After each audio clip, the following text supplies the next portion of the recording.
purpose does the gentleman from Minnesota? For what purpose does the gentlewoman from Minnesota rise? Address the House for 5 minutes with permission to advise. Without objection. Madam Speaker, thank you. Madam Speaker, I'd like to congratulate the President today. Mr. President, you are halfway there. With the President's signature on the health care bill today, the federal government has now taken outright ownership or control of 50% of the American economy. The President can rightly say that he has transformed America.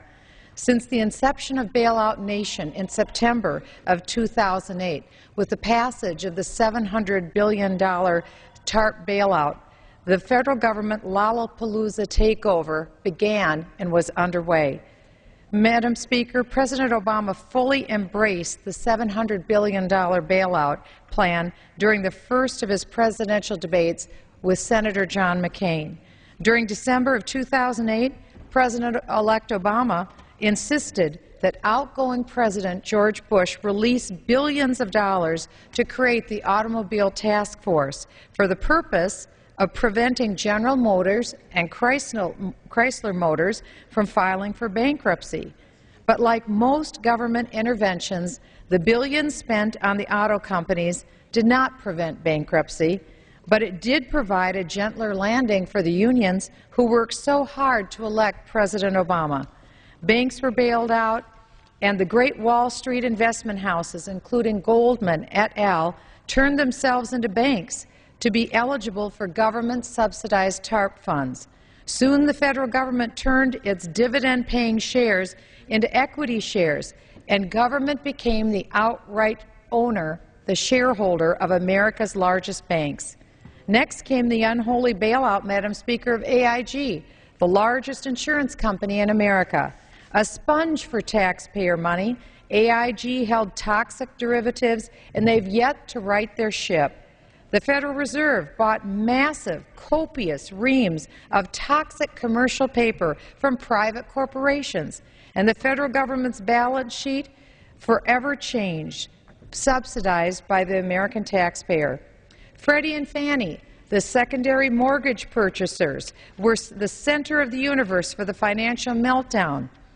Foolishly, they pursued a policy of purchasing substandard loans, then repackaging those loans into mortgage-backed securities.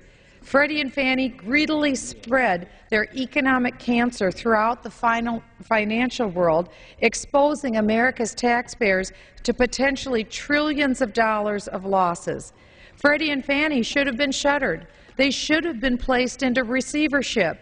But Uncle Sam, ever the chump, couldn't resist, and now Uncle Sam owns 50% of America's home mortgages. Eager for more, the Obama administration consumed the student loan industry, and they completed that transaction today with the signature of a pen. A breathtaking 33% of the private economy was either outright purchased or controlled by the federal government in a span of 10 months' time.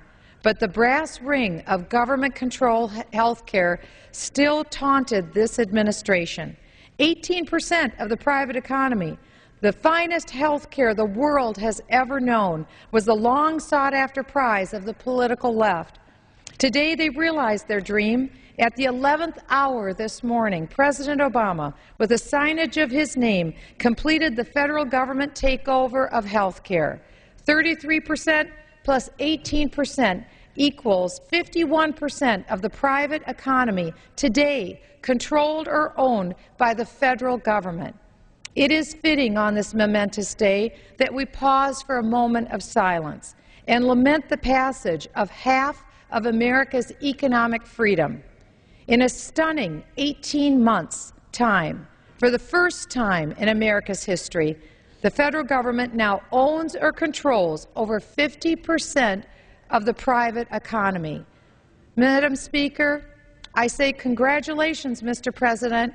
You're halfway there. The gentleman